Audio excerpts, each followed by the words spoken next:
Assalamualaikum warahmatullahi wabarakatuh. Dengan saya Fitro Cahyani, kelas Akuntansi B dari Universitas Islam Negeri Maulana Malik Ibrahim Malang.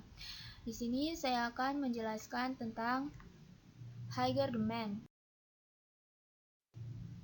Ada 4 poin utama yang akan kita bahas kali ini. Yang pertama, pengertian permintaan dan higher demand.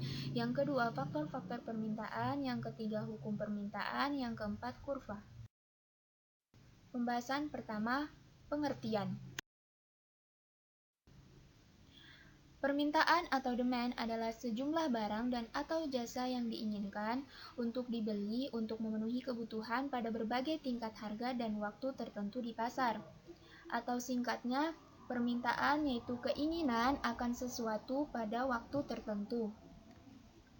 Higher demand adalah peristiwa yang terjadi apabila jumlah penawaran tetap, namun jumlah permintaan meningkat, sehingga dapat mengakibatkan titik equilibrium ke arah yang lebih tinggi.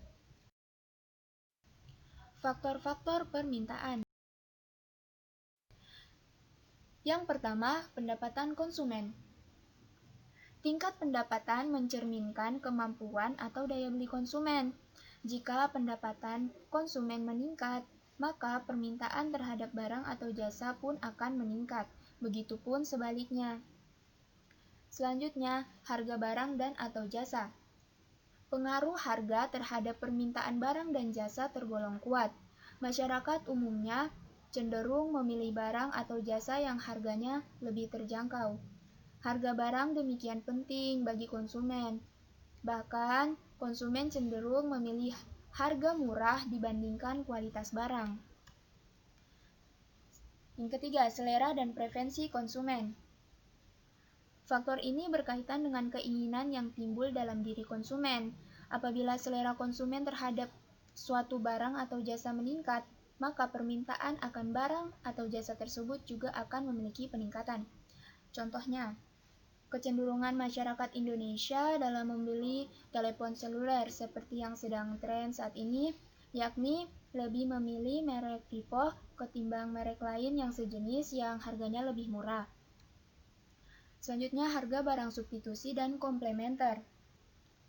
Barang substitusi itu barang pengganti yang memiliki kesamaan atau kemiripan fungsi dengan produk lain, yang mana jika salah satu barang harganya naik, maka akan berdampak pada kenaikan jumlah permintaan barang lain.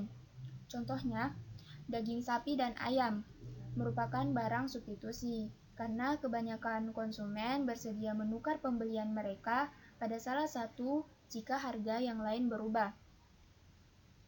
Hal yang sama terjadi pada barang komplementer, yang mana jika kenaikan harga salah satu barang memicu penurunan jumlah permintaan barang lain. Contohnya, jika buah jeruk mengalami kenaikan, maka permintaan terhadap jus jeruk akan mengalami penurunan. Selanjutnya, jumlah penduduk. Jumlah penduduk yang bertambah akan mempengaruhi jumlah barang atau jasa yang diminta, semakin bertambah pula. Begitupun sebaliknya, jika jumlah penduduk mengalami penurunan, maka permintaan terhadap barang atau jasa juga akan rendah. Yang terakhir, perkiraan terhadap harga pada masa yang akan datang. Faktor ini muncul dikarenakan kekhawatiran akan adanya perubahan harga di masa yang akan datang. Pada saat memperkirakan harga akan naik, maka konsumen akan menambah permintaannya sebelum harga betul-betul naik. Sebaliknya, jika diperkirakan harga akan turun, konsumen akan mengurangi permintaannya sambil menunggu harga benar-benar turun. Hukum permintaan. Hukum permintaan lebih dititik beratkan kepada aturan, norma, dan nilai yang mengikat dari permintaan itu sendiri. Hukum permintaan menyatakan, jika harga naik, maka jumlah barang dan atau jasa yang diminta akan turun.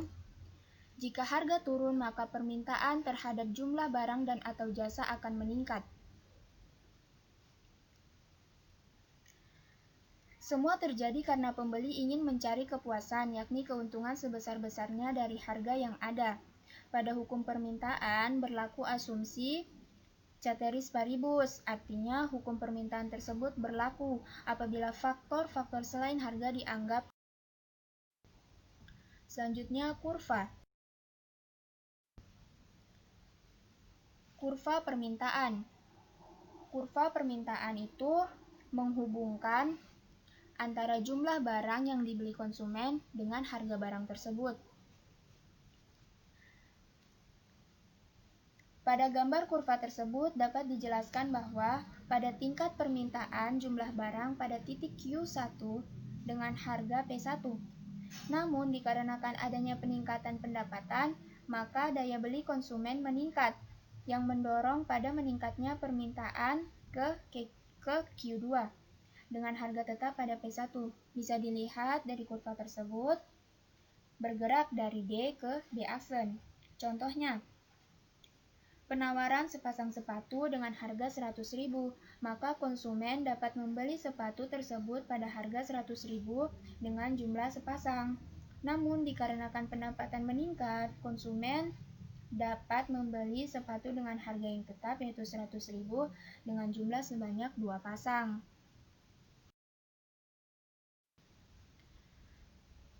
Selanjutnya, kurva higher demand. Diasumsikan penawaran tetap, di mana jumlah barang yang diminta pada titik Q0 pada tingkat harga P0. Dan apabila jumlah permintaan bergerak ke Q1, maka tingkat harga akan berada pada P1. Contohnya, jumlah sepatu yang ditawarkan di pasar berjumlah 10 pasang dengan harga 100.000 per pasang. Namun, jumlah permintaan akan sepatu mengalami peningkatan sebanyak 12 pasang. Inilah yang disebut higher demand, karena terdapat kelebihan permintaan sebanyak 2 pasang.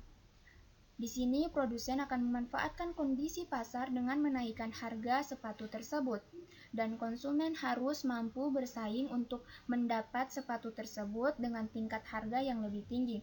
Jadi, dapat disimpulkan higher demand akan mempengaruhi tingkat harga. Mungkin cukup sekian yang dapat saya sampaikan, kurang lebihnya mohon dimaafkan. Terima kasih.